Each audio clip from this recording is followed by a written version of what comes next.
Stop by Sherwin-Williams and get 30% off select paints and stains August 15th through the 18th. It's the perfect time to transform your space with color. Refresh your home inside and out with colors that make every space feel brand new. From cozy interiors to stunning exteriors, we've got the perfect shade for your next project. Visit your neighborhood Sherwin-Williams store or shop the sale online. Delivery available on qualifying orders. Click the banner to learn more. Retail sales only. Some exclusions apply. See store for details. This episode of Is This Adulting is brought to you by our Patreon supporters. We want to say a big thanks to new Patreon supporters Toby P, Candace E, Jen H, and Britt T. Thank you so much for your support. You're really helping keep the lights on here at Is This Adulting. If you would like to support us and get some awesome bonus content in the process, Mad Libs, coloring sheets, bonus episodes, really just all you could imagine, check us out on patreon.com/isthisadulting. Thanks. Hi, this is your best friend Renee, soon to be from Florida, and you're listening to Is This Adulting?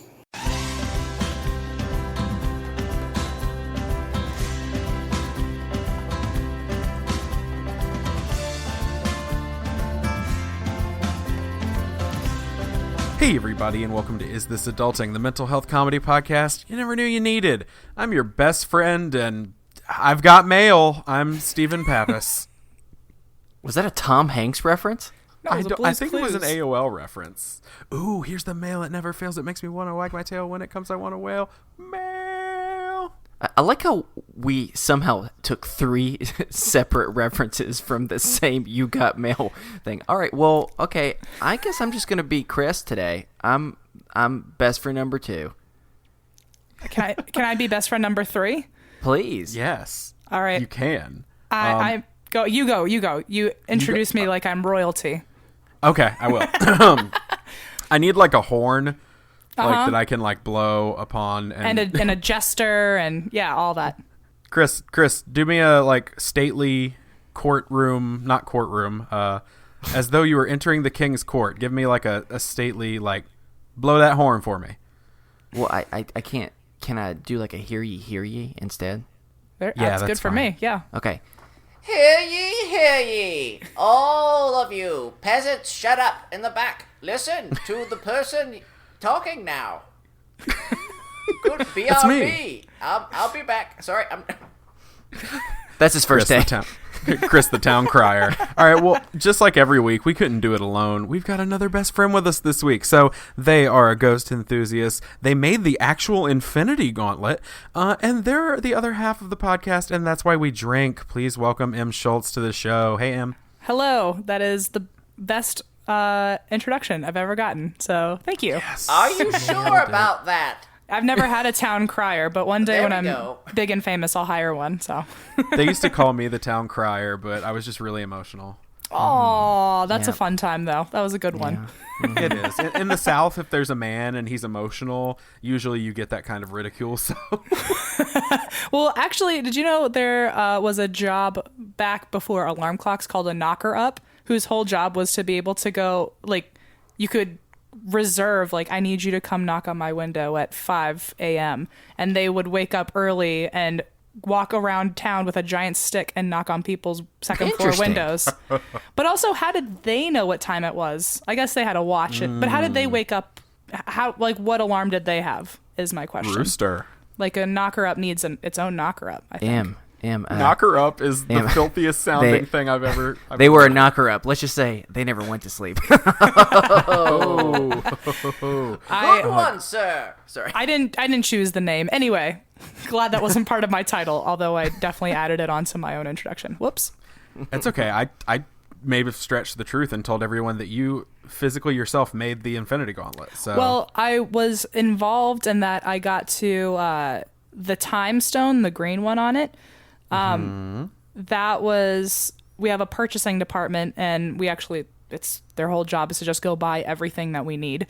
And they were searching online, and I helped them find the green fake rock that we used to end up chiseled down to make the Time Stone. So technically you're not wrong. Although I will say I am entirely responsible for the Eggo boxes on Stranger Things. Wait, are you serious? Yeah. Are you, what is happening right now? I'm obsessed with Stranger Things. Oh. Specifically 11 and like that character. Yes. Well, good. I made all of the Eggo boxes. All I want Whoa. in life, there's a Funko Pop vinyl of her that has her holding the little Eggo box. All I want in life is one of those to add to my collection. And then, oh my God, and then I can look at it and go, You're pandering right now. Em made the... You're wanting someone to get you one so badly. Oh, no. I can, though. Hey, y'all. It's Yeah, there we go. No, I have them behind me, and I thought about it, and I was like, I can look at it and just always think, Em made the real version of that. Yep, it was all inspired by me. So, Eggo waffles, inspired by Em, part of this balanced Yes. breakfast. Oh goodness, it was never a balanced breakfast. Can we talk about that? no, it was, and also one thing I was always confused by. Let's just skip from Eggos right into cereal because that was the majority of the breakfast commercials I Sure. saw. But I always saw commercials where there was a glass of orange juice and a glass of milk, and I always thought people just had multiple options to drink. I feel like now that I'm saying it out loud, maybe it's like one of those glitches in the Matrix and maybe no one else ever caught on to those commercials. No, I did. I feel like I always saw two different options. And also that doesn't make sense because apparently if you drink milk and orange juice next to each other, the acid in the juice mixes with the lard in the milk and they curdle and make you sick. So really you shouldn't be drinking them together to begin with. But those are the only two glasses they ever offered. That's just a lot of beverage in the morning. You know what I'm saying? Like, I'm cool with like one glass of something, but two and completely different flavor profiles? Goodness. But Yes. to be fair, Chris, you don't like drinks. Like, you're not very into like the idea of drinking things. Well, yeah, and let me be clear. That's not You must have a alcoholic dry drinks. mouth. That's just all drinks. That's for the most part. I have on a regular basis had full meals without drinking anything. That's You're a monster. bizarre to me because I the drink don't know after I don't drink anything when I'm eating, but then afterwards I like guzzle a whole drink, like to wash it all Yeah. down. Yeah, I'm like a camel.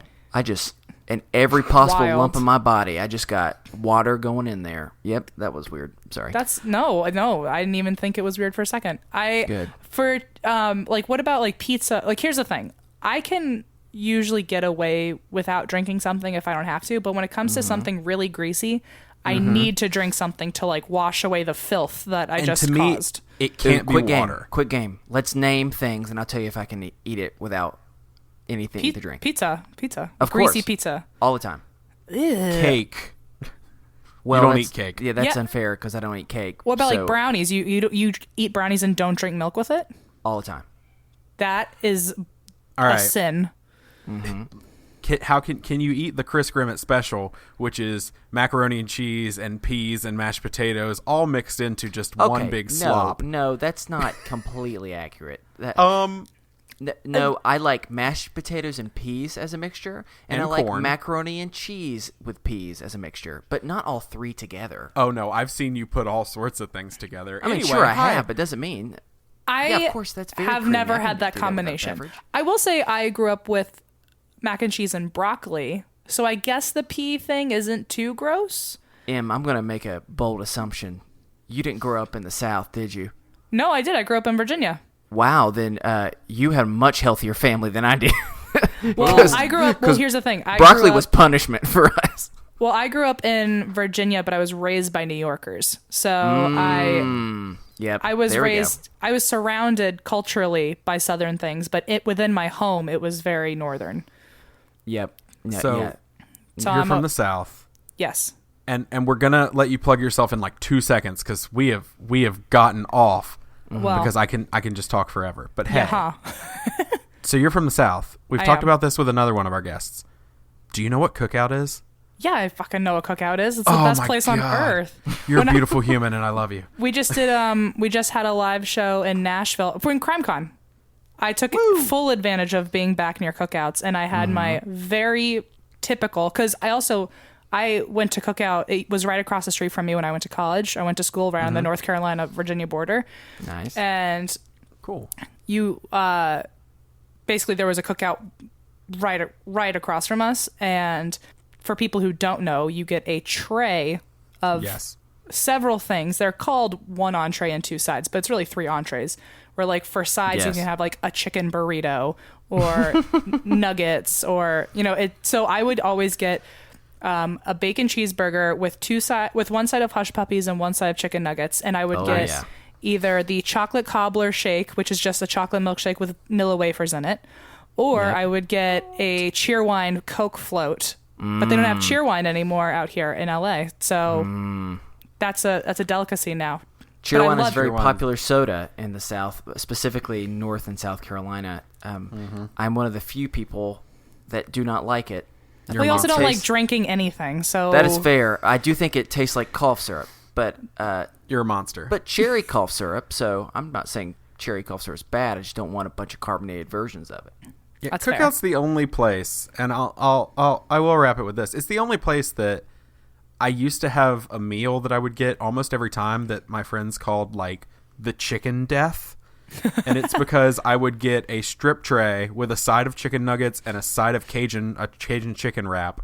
And then I would just get my milkshake as my drink, and it was always... Well, the chicken nuggets there are heavenly. And then also the other thing I really miss is Bojangles. That was some good fried chicken, and I don't get that out here. We've talked about that before.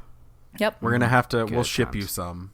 We said that to our last guest we talked about, and we never did. So. Also, that wouldn't carry well, let's be honest. Yeah, okay, valid.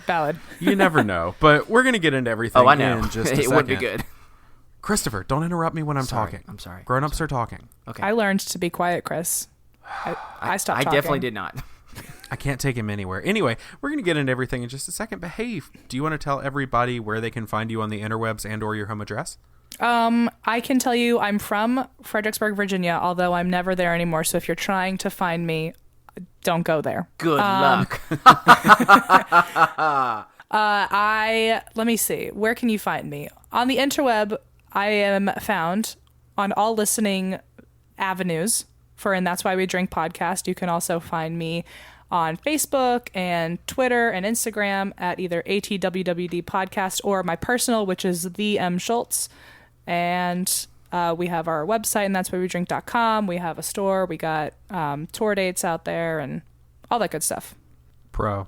I'm excited. I'm going to come and see you in Washington. I think I've decided. My wife thinks I'm crazy that I'm going to drive 6 hours for like one night to go see a show, but I'm going to do it. It's going to be great. Yeah, we have two. So currently, we just did our last West Coast show for a while, as far as we know.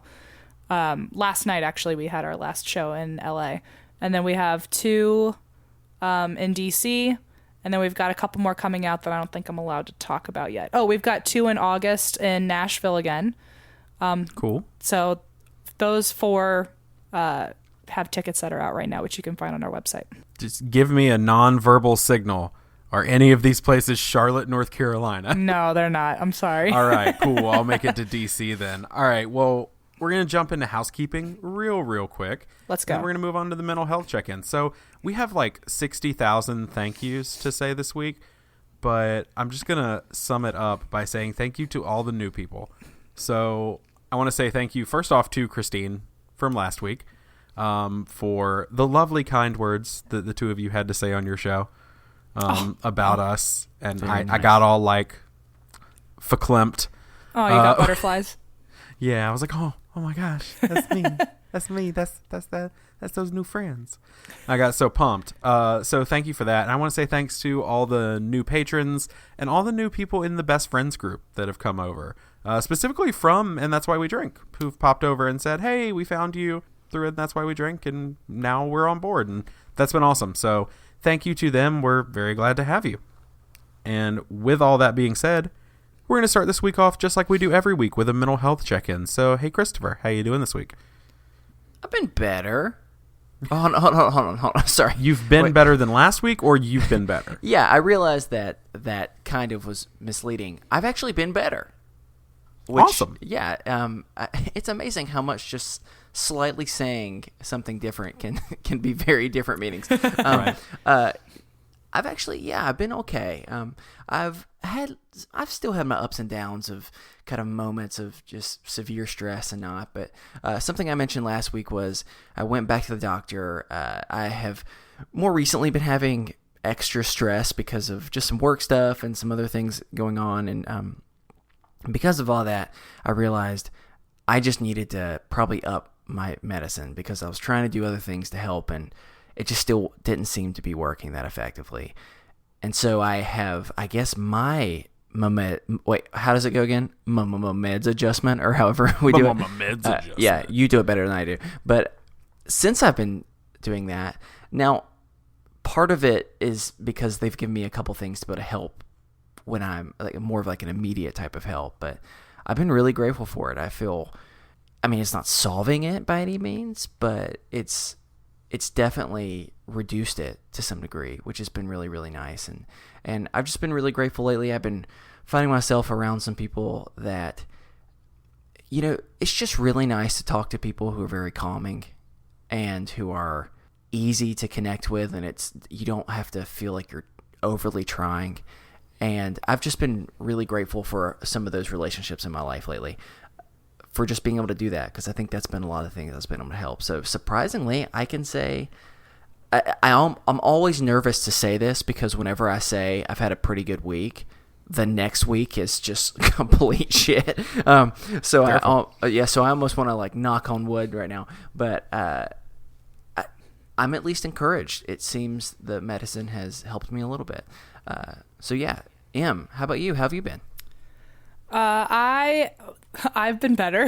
The other way?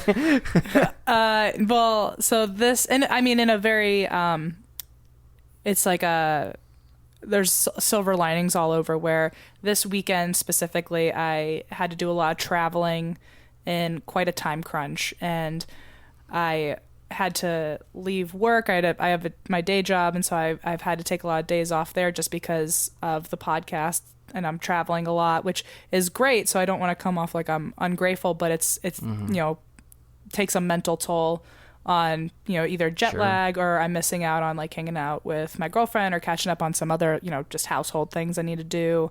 Yeah. Or, but so I went to New York this weekend for a wedding, and I had connecting flights both ways, and all 4 of them got canceled, and I had to, in a crunch, and then I had a live show that I was doing on Sunday, so I needed all of my planes to go accordingly so that I could get here on time for the show. So it was just a very stress-inducing time, and then on top of that, I was just, because of all the jet lag and then having to go wake up today for my day job, I'm just a little sleep deprived, so it's messing with my head a bit, and I think I'm kind of just catching a cold from the travel, and so it's mentally and physically, I think I've been better. I'm just getting a little wore out. So, but that being said, I'm so grateful that I get to do this. So I'm taking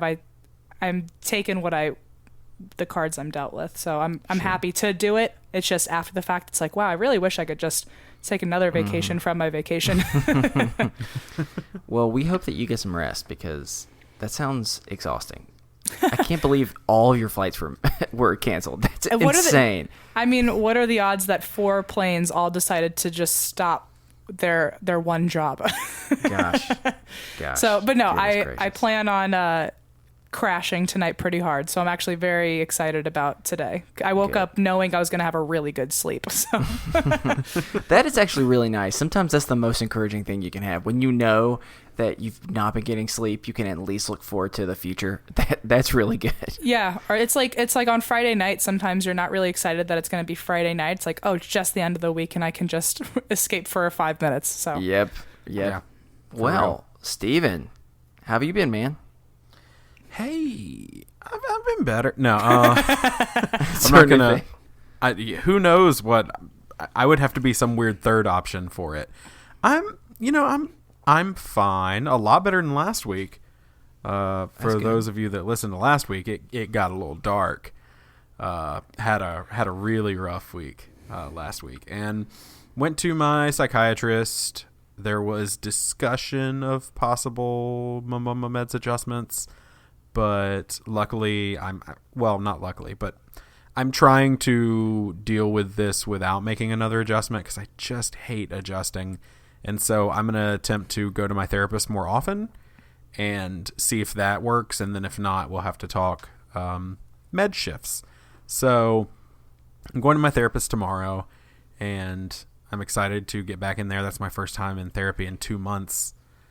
And so I definitely need to sit down with my therapist and talk about everything and how I've been. And so things are good, but I have been good. Like, overall, this has not been a bad week. Well, it's Monday, so. That's true. Well, since last Monday when we recorded, though. Right, I hear you. It's not been bad. I've been grateful to have a week that kind of went a little easier on me. And so, yeah, I guess overall, pretty good week. So I'm okay with the improvement.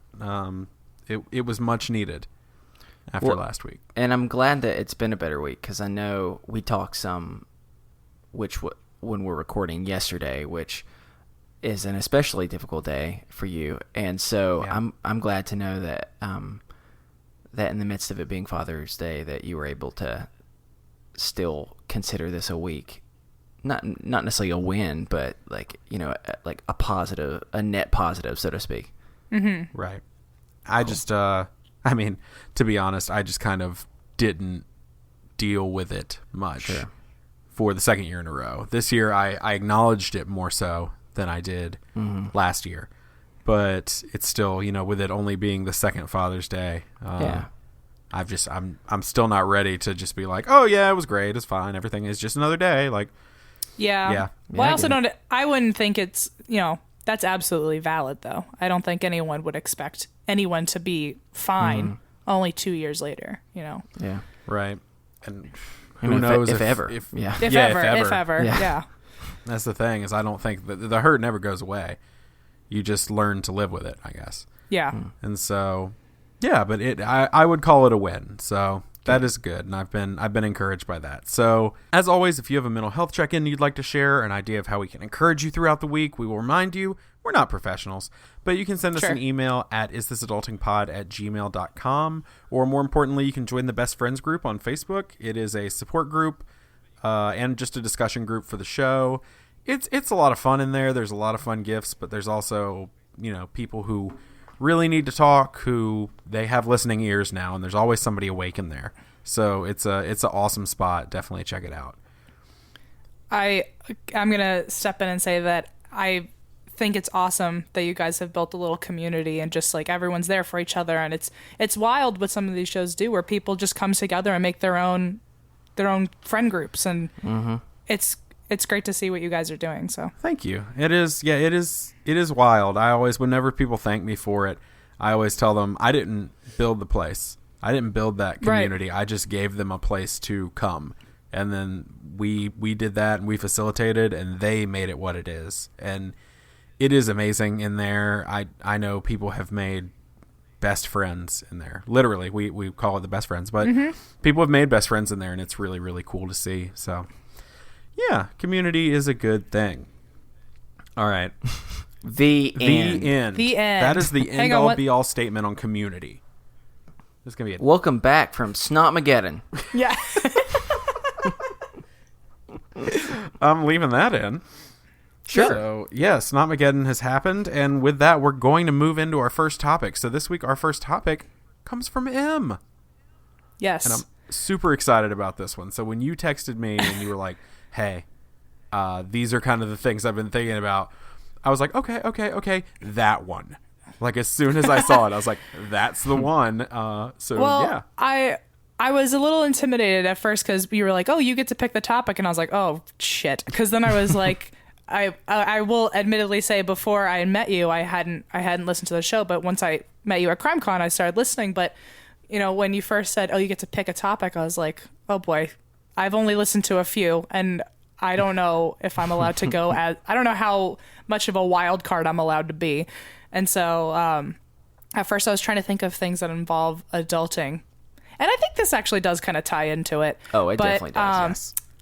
So it's not, obviously 90s nostalgia means something to all of us. However, I went the extra mile, and my topic specifically is 90s toys that I did not get as a child, but I'm still bitter about not getting. Yes. And I have a lot of different things that I was promised and no one delivered. So I still, at 26 years old, think about them. And yes, that is adulting for anyone asking. It is.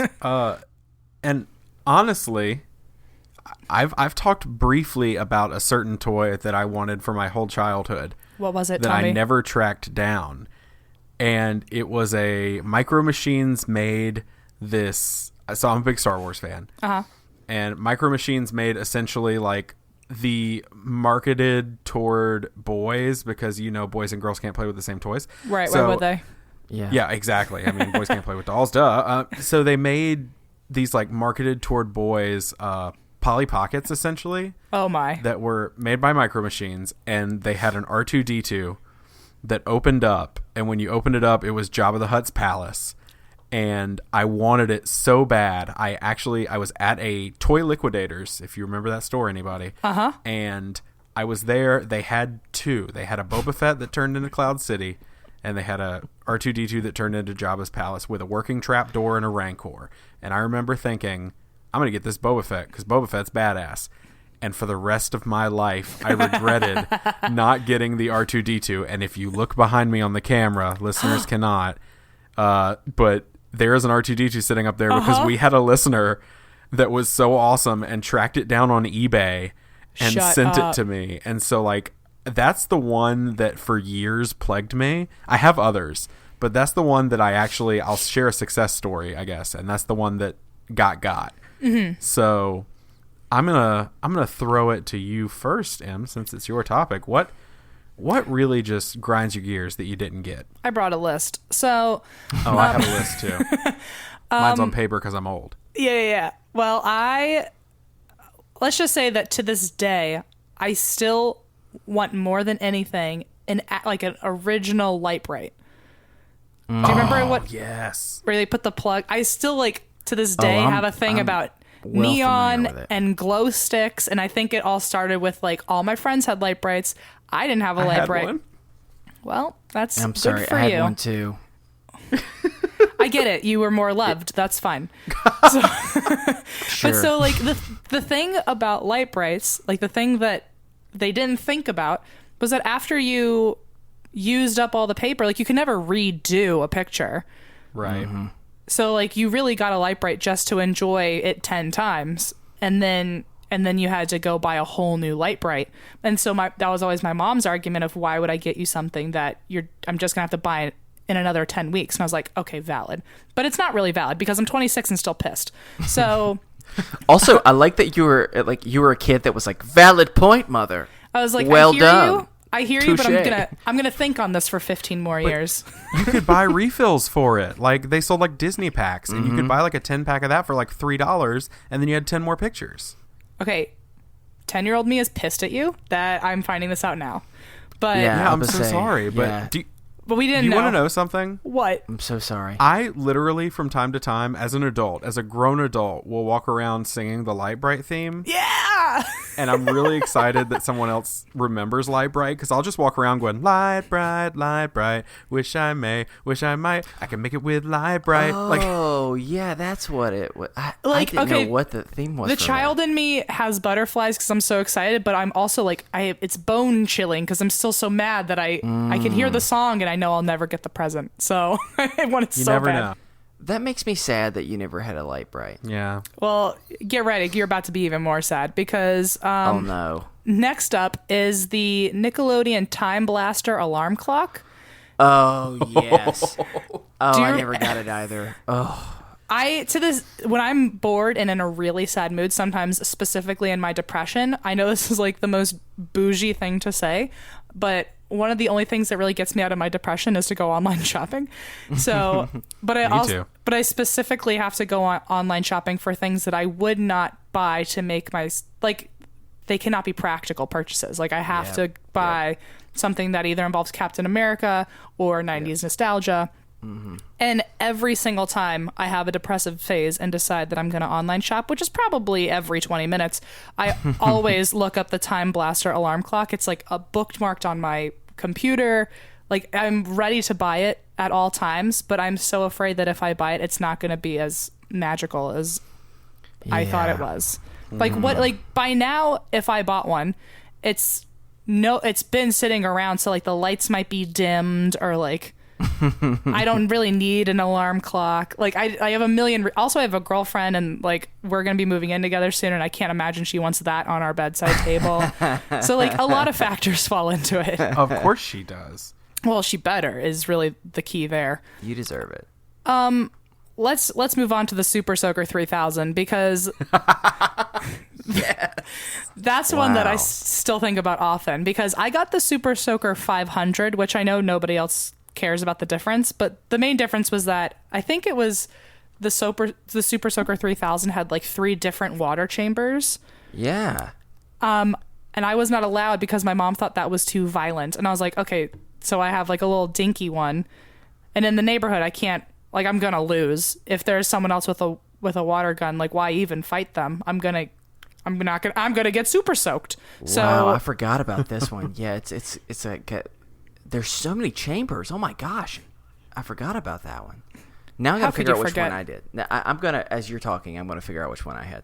It has a backpack. Yeah, it was gnarly. Like, they knew you were going in for a war. There was I had the no 1000. kidding around. I had the 1000 too. Gosh, oh my gosh, I forgot about this. Mine now was I'm such really sad. Mine was such a tiny little guy. It was like, why even bring them? Like, if someone was like, let's fight, and I showed them my Super Soaker, they'd be like, never mind, I feel bad. Oh yeah, that is such a small little one. Yeah, and my mom was like, you're fine, and I was like, no, I'm not. I'm gonna remember this for the rest of my life, and I did. Yeah, you probably never won, did you? Not even one time. By accident. Wow. Yeah. So that's one of the things that I toss and turn about at night. And I'll text my mom still. I'll remind her. I'm like, you know what you did. And the other big thing that this is actually probably my biggest crux. This is the one that I actually have had several conversations about this with multiple people recently and ever since. The Game Boy Color, I had one before anyone says anything. I had the blue one, the teal one. Mm-hmm. But all I wanted was that purple see-through one. Uh-huh. Yeah. That was all I wanted. And for some reason, my mom said, ironically, she was like, no, that's a boy color. Have the blue one, by the way. Which makes absolutely no sense. First of all, in hindsight, gender is a construct. 1. Mm-hmm. 2, blue, if we're going off of stereotypes, is the most boy color. The silky, transparent purple one is the boy one. I think my mother is colorblind. So risque. But so to this day, I will text her in the middle of the night, and I'm like, I haven't forgotten, and I'm still mad.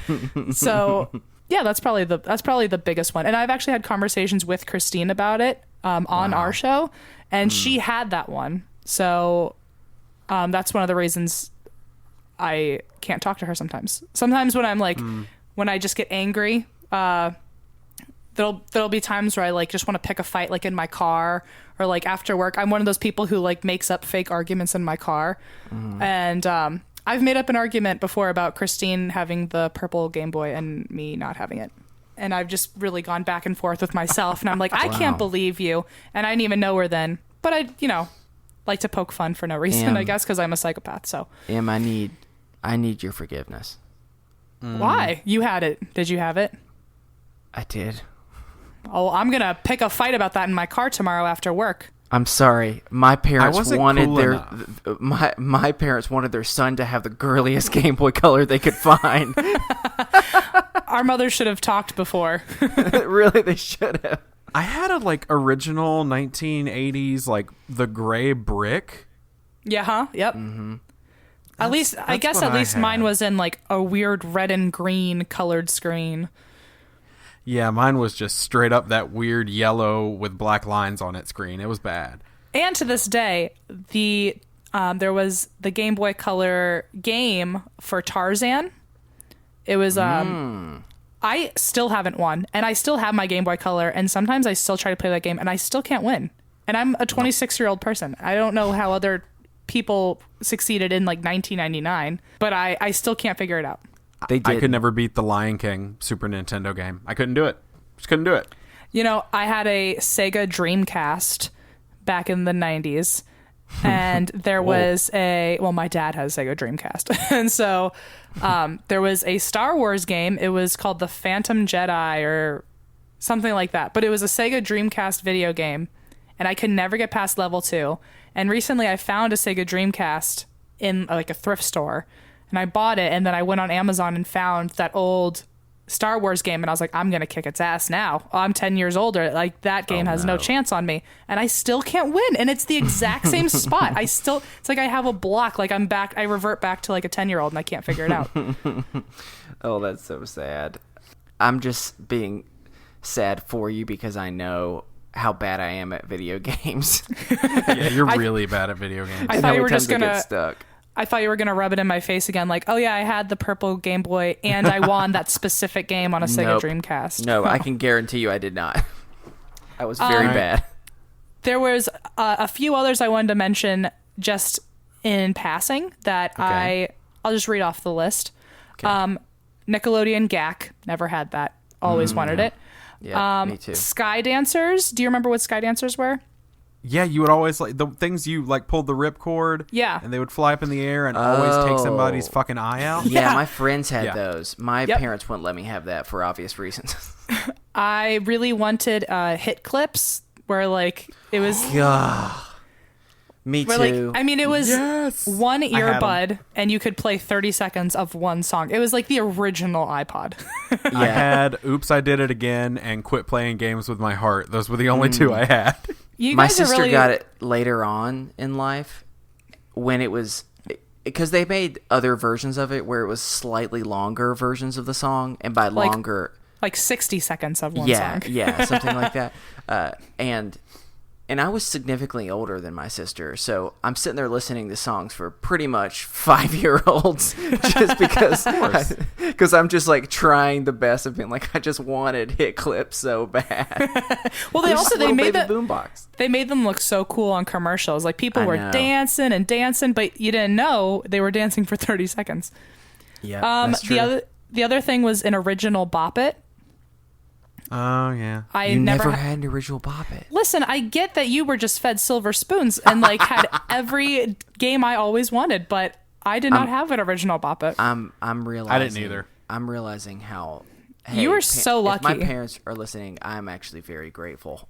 I'm legitimately grateful because I've that's never owned a Bop It at all. Oh, they're a fun time, according to the times I've been at other people's houses and played Bop It. Well, let me tell you something about Bop Its. Here's the interesting fact. Like, it's cool at first, and then you get to a point where you can't get any better, and then you just get frustrated. And Okay, that's fair.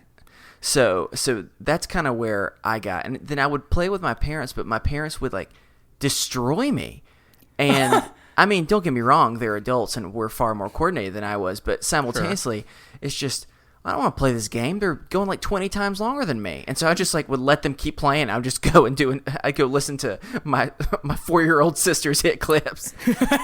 Just cry in the corner. My argument for a Bop It was that I was raised an only child. I didn't have siblings until I was like in middle school or high school, and they were all step siblings. And they were much older than me, and I never lived with them. So I have siblings. Have always been an only child by upbringing. And I was like, the Bop It is the perfect game for me. I'll sit on a couch and play by myself, and I won't bother you.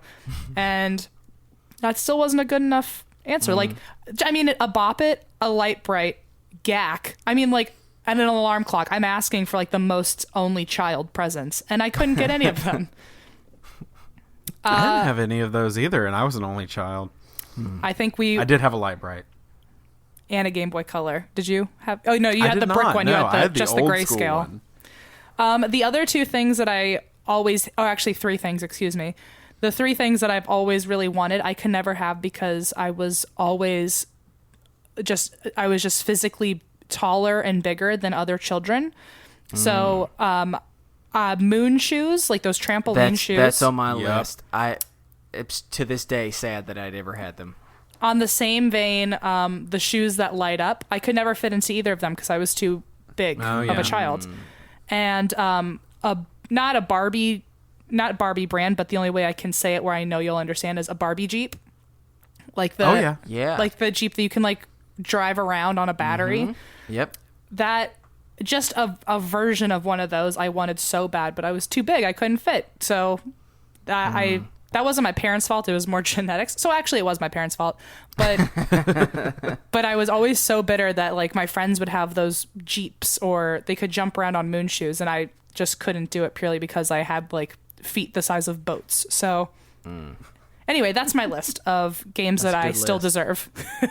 That's a good list. Christopher, what do you deserve, bud? Well, I also wanted moon shoes, and I never got them, unfortunately. But at the same time, hey, I'm not here to brag because I was very grateful to have a lot of the other things. Now, here's the one game that I both never had nor had the ability to play until I was in college, and people found out and felt bad, so they went and bought it for me. I had never played Mousetrap in my entire life. I remember that. And I was so upset about it.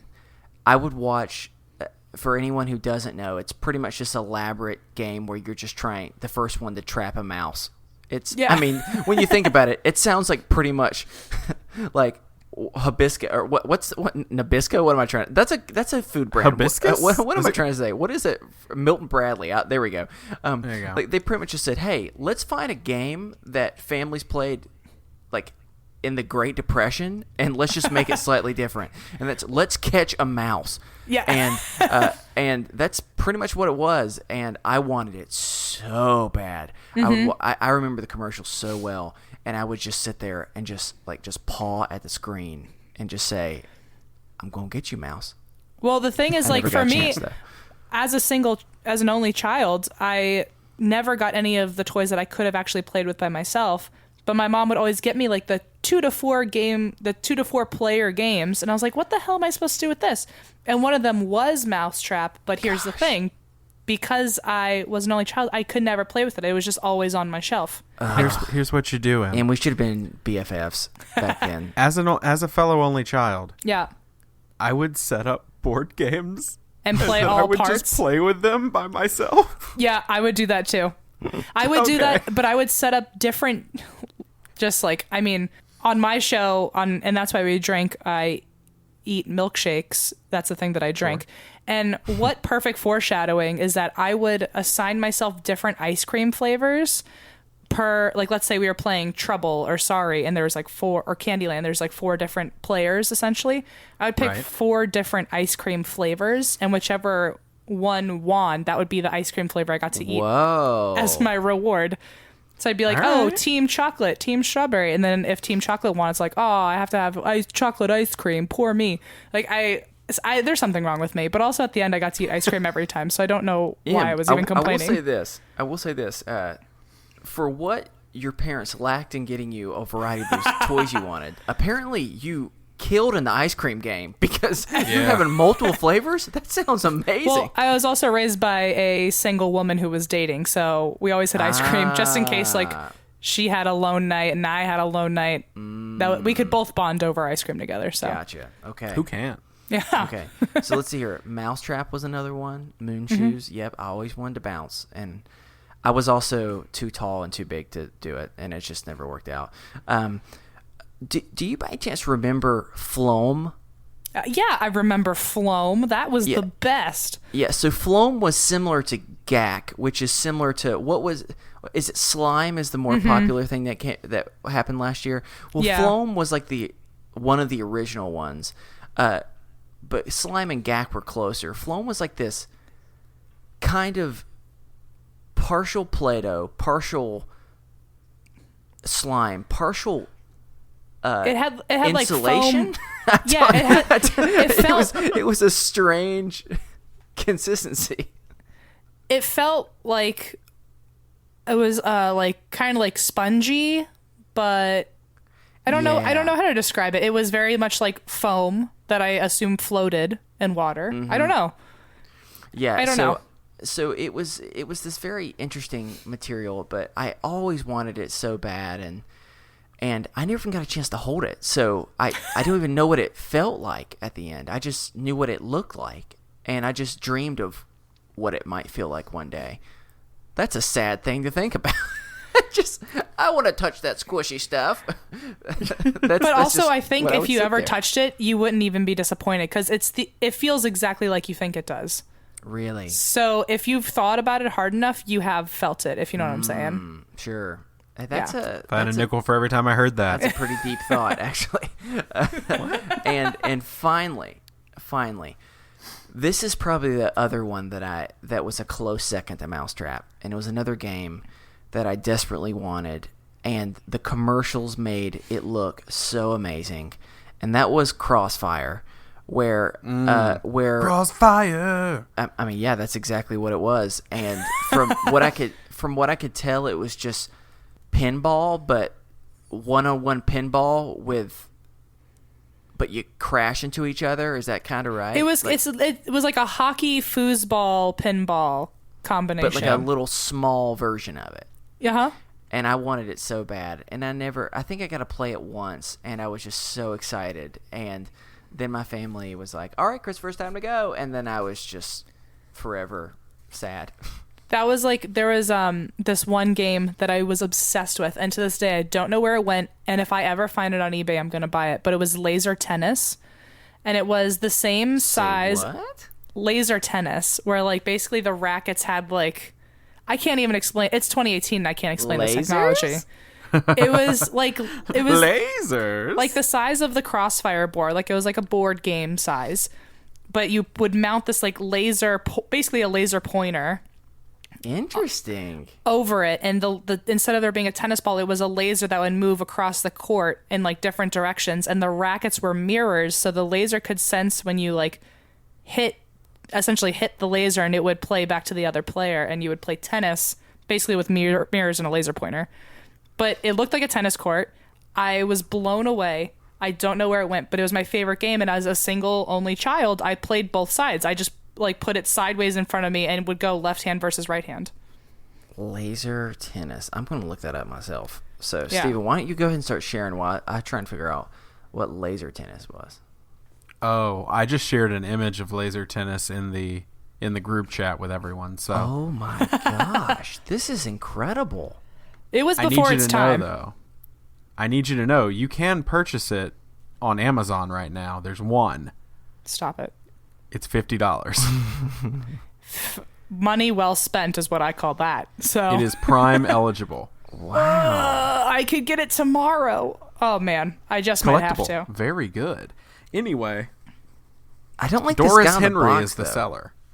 I don't like the guy on the box. He's got trouble written in his eyes all over. I don't know. He smells like a bag of cats. Looks so crazy. I mean, Wait, hold on. What? I felt we both just quoted random sayings from like 89-year-old people, and I don't think I've Yeah. heard either one of those phrases before. My grandparents always used to say, he's either you could smell the crazy on him, or he looks like a bag of cats. Because like a bag of cats is just crazy. That is just a wild image. Who's this cruel person that put a bunch of cats in a bag? I mean, you can only imagine what a bag of cats would look like, and that's how crazy. Just I be could, like a. I could refer to Interesting. someone. I don't know. Wow. Could you just imagine how scandalous and crazy it would be though when they let the cats out of the bag? That- Anyway, Anyway, before we go on that tangent, That was the lesser known exactly. popular song from the Baja Men. Who put the Who let cats, the cats in out? the bag? Sorry. all right. I'm gonna real quick go down my list. Okay. So Jabba the Hutt, clearly, but as I said, that's the success story of this whole thing. right? Brag. There was a Micro Machines also, but it was massive Death Star that opened up I wanted into that the one planet so of bad. Tatooine. I wanted it. I'm I wanted it so bad. I don't blame you. And I think I briefly played with one, and it was amazing. And then that moment in time just disappeared. It scampered off, and I was sad forever. So, also, Gargoyles. If you remember the show Gargoyles, I there was a loved line of Gargoyles. Gargoyles toys. Yep. And I remember thinking they were so cool. Them and Street Sharks. Oh, I loved Street Sharks. And let me tell you, I own the entire series of Street Sharks on DVD, and that shit does not hold up. Oh, really? Can I tell you a quick It's fun definitely story? just a 30-minute toy commercial. Oh my God. Can I tell you a quick fun story of how I won Street Sharks? How you won all of, like, you won sorry, the rights to them? No. I had Chris, to Street Shark earn mogul. them from my family because I was being so annoying about it and wanted it, and I was super afraid of swimming at the time, and so I had to prove myself. But okay, hold on, that makes it sound like my parents are being super aggressive. That's not what they were trying to help me get over a fear of mine. They would have probably have gotten it for me either way, but I had to jump off the diving board. And it was like a big moment, and like worth it. And I just remember the whole time being like, "Did I want to jump? Hell no!" I had one thing on my mind, and I was like, "If I get in this water, I will be a shark. If I'm a shark, I get street sharks." And so I remember just like walking, my whole body shaking, and I feel like I just jumped and just in the air was just like, "This one's for you!" And I went in, and then I went and got street sharks, and it was the best day of my life. That sound. I mean.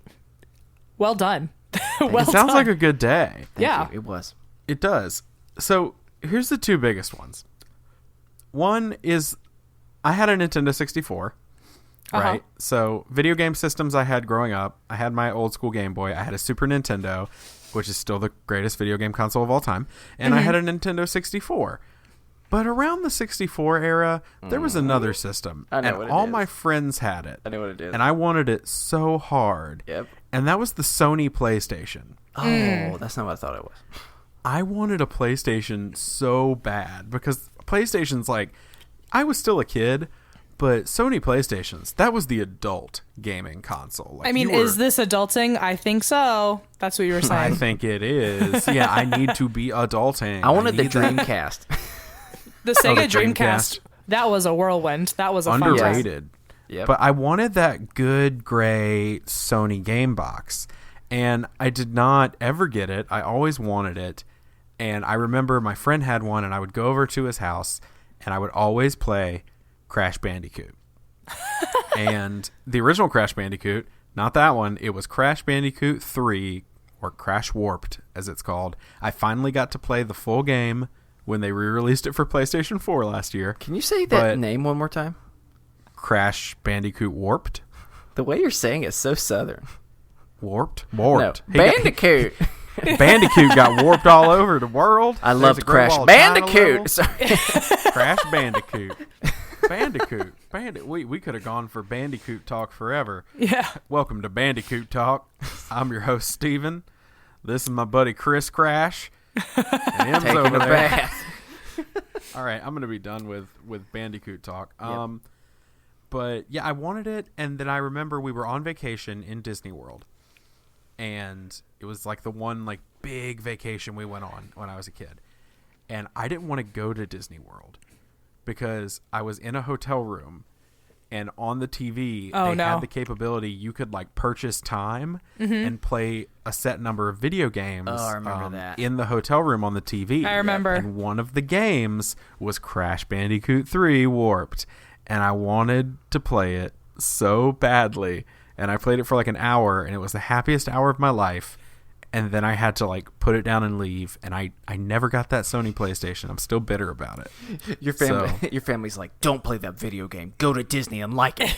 Yeah, exactly. Yeah, exactly. I was like, but I want to stay here. Where your dreams will come hotel true, was Steven. awesome. Yeah, but the hotel was great. There was a pool and an arcade, and Man, I mean, it was Disney. It was where dreams come true. Why don't we still have the ability to rent video game systems in a hotel?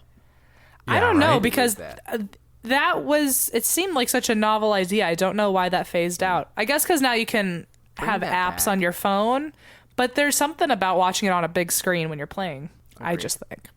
Also, I always was very jealous of people who had the race car VCR rewinder, the VHS rewinder. oh yeah, And you could like press down on like close the roof of the car with the video in it, and it would rewind for you. Because I always had to like, we had a knob where you had to hold it until it rewound all the way. Like it wouldn't just do it on its own. So I remember after every movie, I had to sit there for like 10 minutes and hold this little knob the right way. And if I messed up, it would start playing again. So I was always jealous of the car. kids will never understand how fucking terrible it was to have to rewind movies. And the worst was when you went to watch it and it hadn't been rewound. Yeah, and then it was on That's a you. bad day. If you really want to watch it, you got to sit here and wait 10 minutes. It was Right. my niece and my nephew. When my nephew, he's 13 now, but when he was a little kid, I remember him he's still a little kid, but when he was like a child, I remember him asking me why we say that we hang up a phone. And I was like, "Oh, you've never been around a phone that you have to actually hang up on the wall." Oh yeah, I remember my first phone was rotary dial. Yeah, and if you look at like the icon on a phone to call someone is an old school landline phone, and Right. my same nephew was like, "What is that symbol?" And I was like, "That's an actual phone." It's a telephone. Is that a strange fruit? Yeah. Strange Fruit? Strange Fruit sounds like a weird jazz album. Anyway, That is a good one. last but not least, and I'll leave it with this. I'm not gonna wax poetic because there's so many words I could say, and I'm emotionally not in a place where I think I can handle it. When I was 5, Power Rangers was in full swing. Of course. I had a crush on Kimmy, so Oh, me too. I think we all Oh, did. same here. Yeah. Yeah, Pink Ranger, that was my sexual awakening. Yep. But Mine was Miss Honey from Matilda, so we've all got our demons. oh yeah, well we all loved her too. There were these Power Ranger toys, and my neighbor had it in the apartment complex we lived in. And I remember how badly I wanted these toys, but I wasn't allowed to have them because I wasn't allowed to watch Power Rangers because it was too violent. But I would like wake up and still watch it like when I wasn't supposed to on our TV that had the knobs you had to turn like Right. to get the channels on, and I would wake up and watch Power Rangers even though I wasn't supposed to. And I had so much fun doing that. And then my neighbor had this figure, and he had the Black Ranger, and I didn't care which Ranger I had. I just wanted a Ranger, and I never got one. But they would be in their Power Ranger uniform, but their head was like their normal like head, and then you hit the button on their it belt, flips. and it flipped, and their head was like the Power Ranger helmet. Well, Oh, that yeah. just sounds amazing. And I wanted it so badly. There was that, and along with it, I always wanted McDonald's came out with this like set of, it was a morpher, and there were these coins that went in it to go with the Power Rangers movie, and it was literally just a tiny box that clasped shut with a plastic coin, but I wanted it, and I never got it, and I'm still really upset about it. Like, to this day, I'm like, Mom, why didn't you take me to every McDonald's in town until we found the pterodactyl coin? Why did I not get it? My dad did that with me for the Inspector Gadget movie that came out, and Oh my God, yes! and McDonald's was selling individual limbs of Inspector Gadget. Where, Disturbing. Like the torso, the head, the legs, and the arms, which is just as creepy in hindsight as it should have been then. But I remember And that's why Here, you drink. kids, you got a special gift for yours: the pelvis. here is a man's head. But so Enjoy. I will give my dad credit. Him and I have a relationship where there were some darker times and some nicer times, but one of my favorite memories with my dad was that he actually did take the time and drove to every McDonald's and went through the drive-thru and said, "I'm looking for an arm. I'm looking for a leg. Can you please give me this man's torso?" Sir, you need to leave. And you know what? I will give him credit. He got me every single part of Inspector Gadget, and you could put the whole body on, and it turned into a whole man, and each limb had a different little gadget. Like one was like the helicopter hat, one was like the arm extended, one was a flashlight leg. And to his credit, I have the entire Inspector Gadget body. So Steven, to be fair though, if someone drives up into a drive-thru and says, "Give me an arm," Yeah, exactly. You give them Sir, what you they need to ask. leave now. My mom did that for the Lord of the Rings when Burger King came out with 19 separate figures, and they all connected to this one ring in the middle. Oh, wow. Smart right And there. That's they were smart. on little stands, and my mom drove me to every Burger King, and the one she couldn't get, she like had shipped in or something. your mom is a And, woman like, among women. Yes, she's amazing. But hi, Mom, you're not listening. Anyway, we're gonna take a quick break, but we'll be right back with more Is This Adulting? Nice. Yeah, that was just for y'all. I might leave that in. Who knows? Who put the cats in the bag? Bag. Sorry. Hey everybody, best friend Stephen Pappas breaking in with your weekly podcast recommendation. So this week we're recommending Bubble. If you haven't listened to Bubble, you're really missing out. So, little synopsis of Bubble. Welcome to Fairhaven, a literal bubble of corporate utopia set amid the wild goblin-infested brush. The first scripted comedy series for maximum fun, Bubble tells a tale that is both contemporary and otherworldly, as a small band of monster killers struggles to make ends meet and find love in a nightmarish version of the gig economy. So, this show is so fun. It's amazing. It is essentially a podcast sitcom that you have to be listening to. Max Fun, it's no secret we love them, but they're putting out incredible shows, and this is their first scripted comedy thing. It's got great voice acting by some great podcasters, and so definitely check this out. It's a lot of fun. You will laugh your ass off, and I hope you enjoy it. All right, back to the show.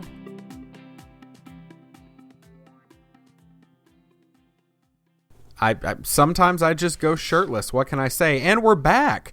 It's game time. All right, Chris, what game are we playing? Sup? It's me, Chris. Back at you, your boy with a brand new game. What's the Who's game? ready? Yeah, it's a new game. We've never played it before.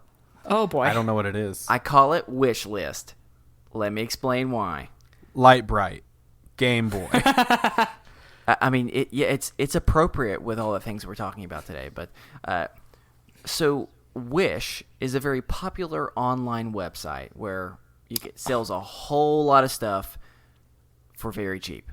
I love Wish. Some of the items, though, are weird. Oh yeah, Like really weird. So Sure. I am going to list 3 items. 2 of them are actually items that you can purchase on Wish. The other is from the weird depths of my brain. this is the best game I've ever played, and I haven't even played it yet. You have to guess which one's fake, everybody. I'd like Okay. to give myself credit because I have done a lot of midnight perusing on Wish. So hopefully that works to my advantage, although who knows what's out there and who knows what has come up in your mind. So we're like 2 truths and a lie, right? Pretty much. You have to guess which one is fake. This is how we're going to do it. We're just going to buzz in. What should we just do? What should the buzz be? Just a wish sound? yeah, Wish. I don't know. Whoosh. Oh, there we go. That's There the it is. buzz Okay, right there. okay. Whoosh. There we go. Wish. Yeah, however you want to say wish. So the first category I call, it's pretty simple. It's called Nicolas Cage merchandise. Oh, no. Oh right. Well, I'm gonna fail this one. So, remember 2 of these are actual items that you can buy. 1 is fake. Okay. So, is it A, a Nicolas Cage tank top of just his face? B, a Nicolas Cage onesie that makes you look like his whole body? Or C, or 3, I don't know which way I was going, a Nicolas Cage t-shirt with like 100 nicks on it? Wish. Steven. The onesie. You're right. I wanted it so badly to be it. Unfortunately, it is not. It's the other 2 are in fact real. Now, I'm going to send you. I'm going to let you see both of these, as well as let you know that you can find this on our show notes. Stephen, make sure you put the show notes tab in the notes, so you can. You see did not these explain that. Oh, you did not explain those the way that they are. You made it seem much more innocent. you were like a shirt with his face on it, not a shirt entirely made of his insane face. It's a very close shot of his face, of his deranged. He looks like a bag of cats. Yeah, Is what he looks like. and look at the other one where it's just literally like 100 of his face. It's like it's his face, but the rest of the fabric is also his skin tone. So it really looks like you're wearing Nobody his needs face. that. It's both of these are just beautiful in the opposite sense of that word. But congratulations, Stephen. You have in fact gotten the first point. So it's okay though. Yes. It's still anyone's game. So the next category, Anyone's game. I call what's in the bag. It's Cats. It's just a bunch of different types of bags. So, which is the fake one? A purse with a store-away machete for burglar attacks. Sure. B, a book bag with a giant tiger's head. Or of a giant tiger's head, sorry. Okay. Not with just a... Like a Godfather experience. yeah, that would be horrible. Or C, or 3, whichever one I'm doing, a fanny pack that looks like a beer gut. Oh, the first one. Wish, the first one. You are correct. Yeah. Unfortunately, there is no purse with a store-away machete for burglar attacks. Oh, I wish. I wish as well. But hey, in time, maybe Wish will add that on there. But until then, I'm going to let you see these two interesting ones. I'm going to start with the nice and simple one. And that is the gigantic tiger head book bag. Oh, goodness. That's very regal. It's the actual size of a tiger's head. That's going to be at the Met Gala next year. You could wear that into Africa, like into the jungle, and maybe cohabitate. I don't know. You could really get close with the tigers. I don't know. They don't have tigers. I know. I heard it because in my hold mind on. I was thinking lions, and then I was like, these are tigers. How close you trying to get to those tigers? Yeah, okay, that's fair. Well, okay, here was my mentality on that, because I recently just rewatched the video of the Lion Whisperer. Have you seen it? The guy who like literally is best friends with lions. Yeah. So I was thinking, right after me. I was thinking I could get as close to lions as him, and then I totally just decided that you weren't talking about tigers, and I replaced it with lions. That's fair. That's fair. That's Okay. fair. Well, if you think that one's disturbing, this other bag memorabilia is especially disgusting. There are multiple types of beer guts you can get. Oh, no, All no, of them no. are strangely realistic. Here's the thing. I knew that this existed because I've almost bought this. Because I'm the Sherman. the Sherman. That's my belly. Oh my word! I want to be Sherman the Magnus. is a beautiful one. Either way, y'all need to take a look at this on the show notes, which is in the description, because this one in particular is... Maybe it's just the picture that makes it look that realistic, and hopefully it would not look that realistic in real life, because it is honestly It looks disturbing. So real, so Yeah. creepily real. Yeah, it is very, very uncomfortable. But so I'm curious, out of the ones we've seen so far, Em, I think you said you would buy the beer gut. That's your first option. Steven, Hands down. which one would you get as of now? I want that tiger backpack because I like to confuse people. Like, if I'm walking away from them, I don't want them to know, like, am I coming at them? Am I walking? That's Like, what I'm am I saying. doing? You could wear that in Africa if it was a lion. I mean, just think if you're a kid, you're in middle school, you're getting bullied, and you put that thing front first, just on your belly, and just charge straight at that bully. And you yell Wakanda forever. Yeah. They just, That bully now is we're going bringing to, panthers into is, it? is Oh, going man. to tinkle everywhere. this episode's a regular bag of cats. It really is. Well done. Lions, tigers, and panthers. Oh my. Oh, Well my. done. All right. Well, look, we are tied. So this is now anyone's game, and this is the last one. Are you ready? Boy. Oh boy. Yeah, let's do it. I didn't know exactly how to call this category, so I loosely have called it human extensions. No. Can't wait. So, which one is fake? A, gloves that give you webbed hands. B, a belly button plug to make your innie an outie. Or C, a tube to attach to your little boy's wee-wee to stand up while they pee. Oh, that's Wish B. B is the fake one? Yes. Am I wrong? I need it. I need that to be real. I want it to be fake. The innie and the outie. You are correct, and you've won the game. Unfortunately, you guessed them all right. I didn't even trick you even once, y'all. That's sad. But even more sad is the things that I'm about to show you.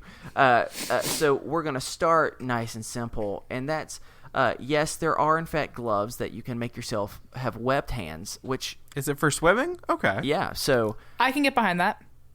I mean, I guess it would help. I mean, how much do you think it would help? Like, maybe a little bit? I think fractionally. I think Yeah, at not best. much. Well, coming from someone who has fully webbed hands and feet, it does help with daily activities. Have you ever tried to churn butter using your feet while they're webbed? It's very, very successful. Yeah, but it also seems like a lonely life. Like, how often are you holding hands? My wife and we've managed some workarounds. Like a high five every now and then?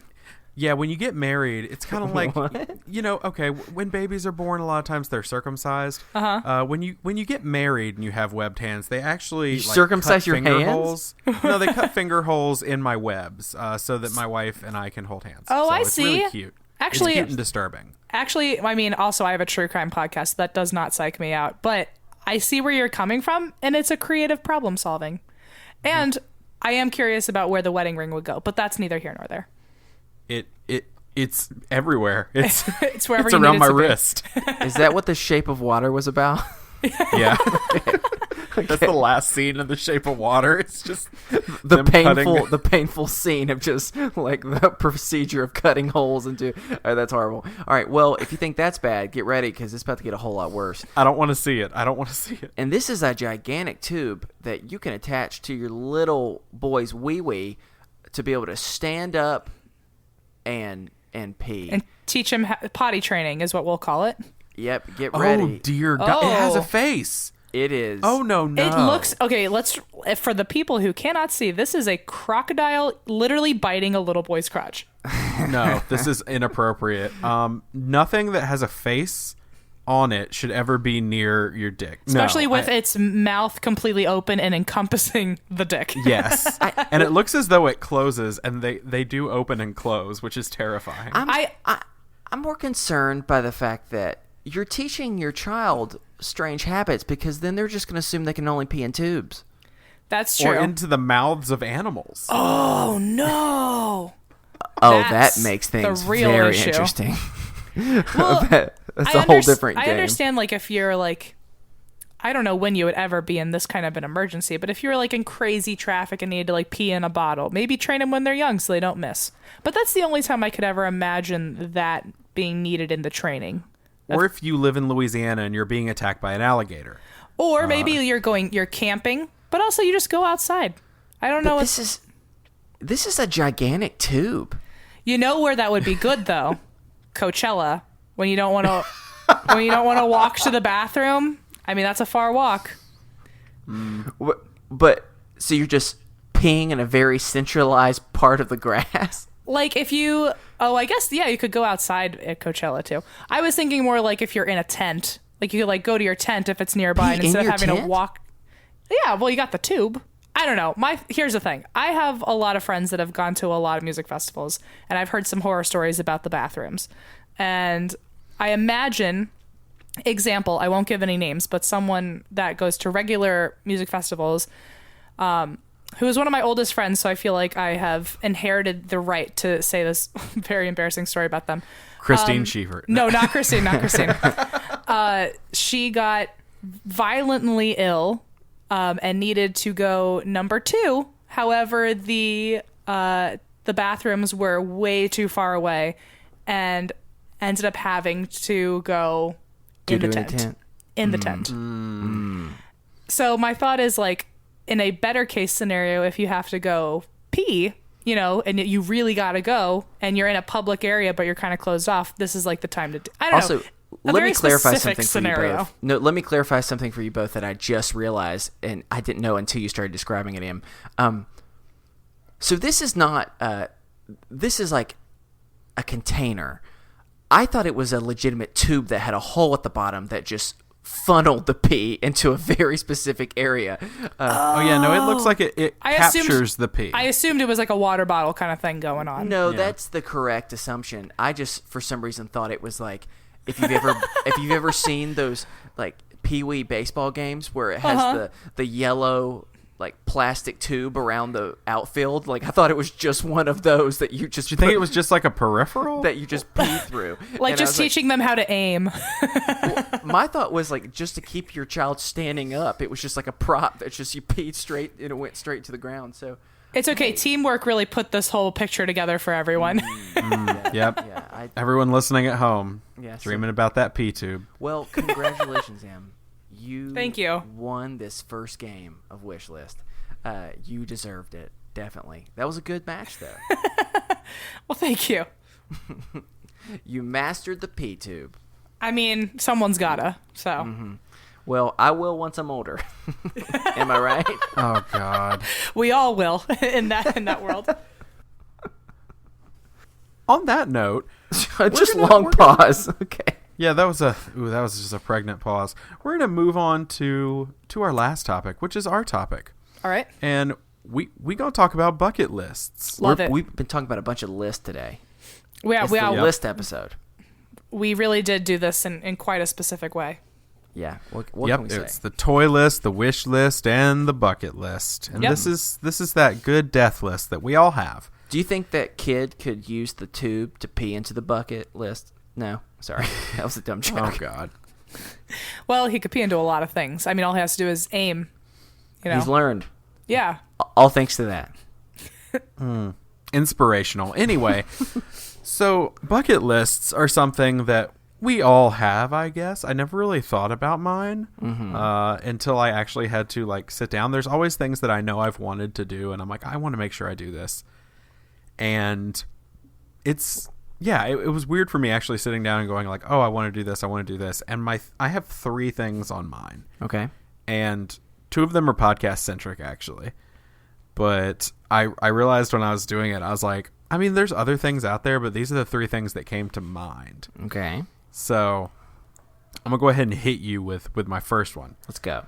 Anyone who's listened to the show for a while knows that one of my only goals in life, I know what marriage is great. And, maybe one day I will decide to be a parent. God, can you imagine? That'd be fucked up. Anyway, but more so than all of these things, I want to speak to one person. And that person is really any of, but specifically one of the McElroys. Okay, that's fair. And that is, I want to just speak to Travis McElroy. Because I've gotten to tell Greg Miller from Kind of Funny, and I've gotten to tell Marcus Parks from Last Podcast on the Left. I've gotten to tell them both, when I was in a very dark place, you saved my life. And I've gotten their acknowledgement back. And Travis is the last one that I'm like, I need to tell him, like, where he can hear me say it. And I can get that acknowledgement that he understands what he's done for me without even knowing. So that is on my list. I really like to talk to any of them because I worship the ground they walk on. But yeah, if I could just speak to him at some point, I'd be living the dream. So that is the first item on my list. Should I go through the rest of the list, or shall we jump around popcorn style? Oh, I don't know. You go for it. You have 2 more. Let's hear what else you got. So my second one is I want to spend some time out west. So we live on the East Coast. We live in North Carolina, Chris and I, and it's all well and good. There's a lot of cool history here. Granted, a lot of history is problematic, but there is some cool historical stuff to do. There's beaches, there's mountains, North Carolina has been referred to by my friends who live in different parts of the country, looking at you, Josh Hallmark, as the California of the South. Just because we have I know, really? Right? We have very different, maybe not politically, but we have very different climates. We have all of that, and you can kind of have whatever weather you want. That's true. Depending on where you are, because you have the mountains, you have the beach, you have the Piedmont. And so, but I really want to go specifically California. I know everybody, it's probably California, but there's just so much out there, and it's such a varying place. Like, I would love to spend time from what I understand, I would probably dig the Bay Area a lot, but it's also like the most expensive place to live in the country. So that's why we all move a couple hours away from it, and we just hope one day we'll make it and we can just migrate over. Yeah, I was like, probably not that. And I've been told there's a whole area of California that I may want to stay away from, just based on my own liberal political leanings. But yes. But then there's like, I'd love to, even if it's just for a few months, like spend some time in LA and San Diego, like just like I have a lot of friends out there. I know a lot of folks out there, but even more so just to like experience something different, because the furthest west I've ever been is Louisiana. Wow. And it's just like, yeah, I've never had a reason to go any further west. I've been all up and down the East Coast and kind of the Southeast, but I've never really left it, which is weird because I've never been out west, but I've been to Europe and to Africa. And it's like, well, I've been to these places, but never California. Right. So, yeah, I want to do that. And last but not least, I have an item that I know is on Chris's bucket list as well. And so I'm going to make a public statement now. Maybe. Excuse me, let me. Okay. I need to address recent events. So we had Christine on the show. Mm-hmm. And Christine's episode pushed us back onto the top 200 comedy charts. Okay. Oh, yes. Which is awesome. Yeah, this is on Chris's list. I know it is. And so we're back on the charts. We've been up and down on them for a few days now. That's really encouraging to me. And it makes me feel like what we're doing is valuable. But it's there nothing is without this. one man. There is one man who hosts a podcast. And I'm just going to throw the gauntlet down to our listeners right now. Unsubscribe and resubscribe to our podcast. Do everything you need to do, because there is one podcast that we have to beat. And we're close. Y'all, we're close. And that is Steve Harvey. He So has Steve been our Harvey. nemesis from the beginning. Oh my gosh. We've been podcasting. This is episode 64. Steve Harvey has become our nemesis, and he doesn't know it. Yeah. So, And I love Steve Harvey. essentially, That's the part that's so conflicting about it. Chris does love Steve Harvey. Mm-hmm. But we have some would call it a feud. Like a with Steve family Harvey. feud, one might say. It's Oh, very nice. familial. Nice. And there's a real Hatfield McCoy's thing going on here, because when we first made it onto the charts, we topped out one spot below Steve Harvey. Oh, no. And I remember we joked around and we were like, one day we'll beat Steve Harvey. Yep. Oh, my gosh. We're And- always in his shadow. Right. And what started as a joke has turned into a legitimate goal of like, one day I want us to be higher than Steve Harvey. I don't care where it is. I don't care if he's 199 and we're 198. Like, I just want to pass Steve Harvey, even if it's for 5 minutes, just to say we passed Steve Harvey. So, friends, rate, review, do whatever you have to do, because Steve, we're coming for you. You know, we are coming. I got my mom's two biggest heroes growing up were Tony Robbins and Oprah. Not like while she was growing up. While I was growing up, those were her two biggest heroes. And I remember on her birthday weekend, our show was above Oprah's podcast and Tony Robbins' podcast. And I screenshot, and they were like right below us. And I sent it to my mom, and I was like, all three of your favorites in one spot. So I remember that being like a goal I didn't know I had, but as soon as I did, I felt like she had to have been the proudest mom that I beat out her heroes. And then they the next day they were higher than me, but I got the screenshot. So for 5 minutes I was ahead of them. That's what's important. But that's my dream, y'all, is just beat Steve Harvey. That's I have to do it. Steve, if you're listening, I know you are. I know you're a big listener. This is nothing personal, but it's very personal. And we out here. We're coming for you, Steve. So yeah, I'm gonna toss it over to our new best friend Em. Now that I've spoken my piece, and Steve knows he's on the lookout. His Steve senses are tingling. Well, I actually have a giant list that I regularly keep in my phone of goals of like things like I want to learn to play guitar and all this, things that I'll teach probably you. Yeah. All right, that was easy. But like I have all these things that are like kind of smaller goals that are possible if I just put in the effort. But there are 3 that I really want to do, and they're always constants, and they're all doable. They would just take a lot of time, a lot of money, and a lot of commitment. Okay. So the first one is, and I have plans working towards this. This isn't like just a vague goal. I've done actually years of planning for this. I want to build my own tiny house. Ooh. I was not so much in the last. I think the podcast has actually kind of, been my main focus. But up until the podcast since 2011, 2012, I've been heavily involved in the tiny house community. I've gone to a lot of volunteer builds, and we have a lot of like meetups where people say I'm working on a house and I need help building. If you want to come out and learn for your house, come on out. So I've worked on a lot of builds. I have done a lot of planning. I know a couple people that are higher up in the community, like not that like other people would know who they are, but if you're in the tiny house world, these people are important people to know. And so I've made contacts with them. When I graduated grad school, my thesis was on tiny houses. And so awesome. It's something that a lot of people don't know about me on the show, but anyone in my personal life knows that it's an actual goal of mine. And I don't want to buy it. I want to actually learn to build a house. And best case scenario, I love it and I live rent free. Worst case scenario, I realize it's not for me and I can Airbnb it or have a little granny pod for when my mom retires. I mean, who knows? But yeah. Can I say I am so shocked and also sad? Know why? Why?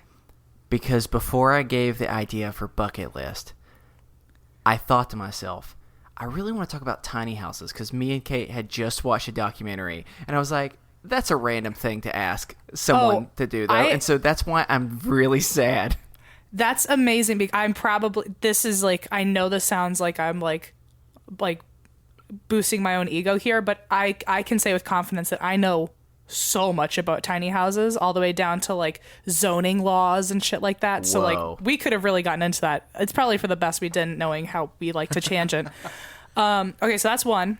Wow. And I luckily am dating someone who's actually open-minded to that, which blows my mind. That's cool. That was one of the bigger steps. I was like, it could happen, but I'll have to do it when I'm single because no one will want to do that. And then she's actually open-minded to it. So nice.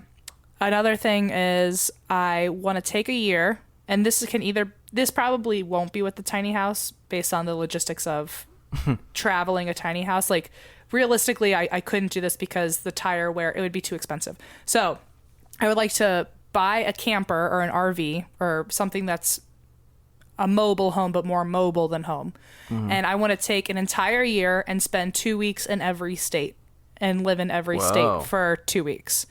And that's awesome. And there are some places that like I know well enough that I can kind of skip them. So like Virginia, I don't really have to go to Virginia. I've been all around Virginia my whole life. So I could take those 2 weeks and go to a bigger area I've never been, like Texas or another part of California or I want to take 2 weeks and just be in every place because I like domestic travel, but I don't really like international travel. It's just something I didn't do a lot, so it's not. I went to between the two. I probably did more international travel than domestic travel because my mom traveled for work, and so she won a lot of trips, and we would go to all these great places, but I never got to know the rest of the country, and I would love to like go to like the historic landmarks and see all the pretty areas. And so that's the second one. And the third one, which is no surprise to anyone, is I really want to go to Canada. And not just Canada, but specifically, I want to go to a part of Canada that lets me see the Northern Lights, because the Northern Lights has probably been my longest bucket list option. Like I want to go. I honestly actually want to propose to someone under the Northern Lights. That was like my dream for a long time, is to propose under the Northern Lights. But then I told my girlfriend that, so now it's like, well, now I can't go because you're gonna think I'm gonna propose to you. So I ruined that one. But my dream is to at least go and just take as many pictures as I want, and no one can judge me. So or like they have an igloo hotel where the entire hotel is like made of ice, and so you can sleep in your hotel that somehow they heat without the ice melting on you. I'm not really sure, but the roof, you can see through the ice and keep looking at the Northern Lights while you sleep. That just sounds like the coolest night I'll ever have. I want that. I want it right now. So those are my three constant ones. We totally should hang out more because for so many different reasons that you don't know. I'm obsessed with Canada as well. And the Northern Lights was one of my locations of something I want to do. So I broke mine down into three things: locations, activities I want to do, and then items beat Steve Harvey. I want to have. But yeah, first we'll start with Steve Harvey. I would like to shave his mustache. No, I'm joking. So I want to be very close to him as I do it. Locations. So Northern Lights, yes. I really want to go to the Caribbean. I don't know why. I just want to see the cool water that's that beautiful. Cool blue. It's worth it. And I would combine these two. Yeah. Sorry. You go. No. I was just going to say with that, because I want to hear, it probably would be easiest to just say go on a cruise to see the Caribbean. Like, I feel like that combination, mainly because I don't know how else I would go, because cruises are far more inexpensive than flying and staying somewhere. But I want to see it because it's so freaking beautiful. Well, I actually grew up in a cruising family. We went on cruises all the time. Wow. And we had a timeshare in the Bahamas. So I went to the Bahamas once or twice a year, every year. I know. I was making fun of you for silver spoons, but here I go. You broke Chris. I know. But so I used to go Boo-hoo. all the time. I had 16 light brights just trying to make a freaking a landscape of the Caribbean, hoping that one day I would find. That's cold. I'm making the Northern Lights, but just with light brights over here, and you're over here just sitting. Why do you think I want to tree. see the Northern Lights? It's like real life light brights. It's like someone broke a bunch of glow sticks and threw them into the sky. Wow. So, gosh. For me, I love cruising. That was just what I grew up on. And on my mom's side, I grew up on cruising. On my dad's side, I grew up on camping. So they're two very different things. But in the times where I'm feeling pretty bougie and I want to like really hit it up, I would look into traveling on a cruise. And if you ever need any suggestions, I'll tell. Like, I know about cruises. So Hey, I know nothing except for they're on ships, and sometimes it gets stuck. That's the only things I know. Sometimes they hit icebergs, and sometimes Leo DiCaprio's on the boat. Yep. And sometimes he draws me. Nope, never mind. That's a different podcast. So now let's go into activities. Okay. One, similar to tiny house, I want to stay in a tree house sometime, like one of those really awesome ones that they've made. I just want to. Shut the hell up. You and I are the same person, because here's what's going on. I tried dwindling it down to my top 3. I scratched off living in a treehouse / just staying in a treehouse. And also, my anniversary is coming up soon. And one of the things I thought about doing is taking Allison to, like, they have a treehouse hotel, like an Airbnb. There's like a couple spots. Like, it's like a massive tree in the middle of the desert that they just like built a whole apartment in. I am well aware of those. I have looked before, so don't you worry. So there's one in Joshua Tree that is probably like 2 hours from here. Oh it was amazing. It looked like it was a 5-star hotel in a tree, and I was like, how on earth do I? I can't blindfold her and have her climb up a ladder on a tree. Yep. Like, I couldn't. But also, like, they're so cool, they're so expensive. So I was like, I love you, but not that much. wait till our 5-year anniversary. I know that's a you win the lottery and go stay or something. 1,000%. Mm-hmm. So all right, so stay in a treehouse is one.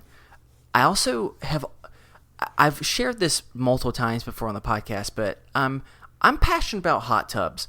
I just love hot tubs. And so specifically, I want to go to a hot spring sometime. That's fair. It's nature's hot tub. It's just as simple as that. That's just, I really want to. It's God's jacuzzi is what it is. Yeah. And one day I will. Don't you worry. So I want to do that. This is a little bit of a different one. I really want to be able to find, like, I want to see a detailed history of, like, my family history and also kind of seeing, like, my DNA and just kind of getting a better idea of, and I know those things are there. I'm not, like, rolling in the cash right now to pay for it. But that's something I've always been really interested in wanting to do, just to learn a little bit more about where I come from, you know? I have actually a project that I've always wanted to, it's like always kind of workshopping in my head. I don't want to say it out loud because I think it's such a genius idea that I really am afraid of someone taking it. But when we stop recording, I'll tell you about it. But I will say it's basically, I have an idea for basically Ancestry.com, but a video yearbook of sorts. Ooh. where people would record now, and then when they pass on, like, it stays within the ancestry, and you can click on anyone, and it's a video of them That's talking cool. about their lives in real time. It gets much Wow, more specific. That's awesome. But that's like trademark, copyright, whatever it takes. No one steal that. But if I could have, like, one of my bucket list things is actually that it's like to make this little production company where it's like, as people, you could either do it from when you're young and, you know, annually do like a check-in, or, you know, so that way if you wanted, you could like see your grandparent grow up, and there's all this video footage of them throughout the years. Or Oh, that's cool. anyway, That's awesome. It's something I've always thought of, because I want my grandkids to know what I looked like when I was their age and things going on in my life. And Sure. I wish I had that on my grandparents. All I have is, like, my grandparents, one of them has is going through some pretty rough dementia. Yeah. And she also has probably one of the most interesting stories I've ever heard. Like, her whole life is one grand story, but she can't really remember too much. And I wish I had gotten it on tape before her memory had gone. Yeah. And I wish that I could tell my kids some of these great things I heard, but nobody knows all the details. So I wish I had gotten it all. So in lieu of that, I would want to start this company where, you know, people can tell their stories before it's too late. That's cool. Yeah. And my last activity, and this is more specific to those out there that also like this sport, but I'm a big fan of soccer, and right now the World Cup's going on. I would just love to go to a World Cup game sometime. Might get the chance in 2026. I know, maybe so. But just the fact that it's the same thing as with the Olympics, where it's cool to be able to see people from so many different cultures, so many different backgrounds come together and so passionately just cheer for something that, let's be honest, at the end of the day doesn't matter, but at the same time that's kind of what makes it special, you know. Just like it's a cool thing that everyone can kind of get behind. So just kind of seeing that would be really cool. And finally, this is an item that I really want one day. I just want a screened-in porch. I know it might be basic, it might not. I'm not saying I want a big one. I just want a screened-in porch. Always wanted one. I want a wraparound porch. I'd be okay with that too. So What about a wraparound screened-in porch? Don't I would tempt want me, the Satan. back half to be screened. The front of the house has to look pretty, you know. Gotcha. Either way, those are my bucket list things. Pretty simple. So Nature's hot tub, screened-in porch, nature's house trees, and Love it. and soccer. It comes off very southern. It's like sports, treehouse, hot tub, screened in porch. Yep, and shaving Steve Marvey. Steve Harvey. Steve Martin? I want to find a man out there named Steve Marvey. I'm going to shave his mustache. It's Okay, not going to be sounds as good. exciting, unfortunately. That is okay. Well, that's what we got in our bucket. We're gonna. Is that how you say it? That's. I mean, that's our bucket. That's in our bucket. You can say that. Them's I don't know the if that's things how in you our say it. bucket. I think if you say it enough, people just believe you. Okay, yeah, that's a thing that people say, and I've been saying it for years, so Yep. I'm glad that I finally was able to say it. We're going to start winding down, though. If you would like to send us a topic for discussion or a mental health check-in, or you have anything else on your mind, we'll remind you again, we're not professionals, but you can send that to us over at isthisadultingpod@gmail.com. You can follow us on Twitter at That's not our Twitter handle. I've done that 2 weeks in a row. You can follow us on Twitter at #adulting. Find us on Facebook at either the page or the best friends group. The page? Sorry. Well, just the page, the Facebook page.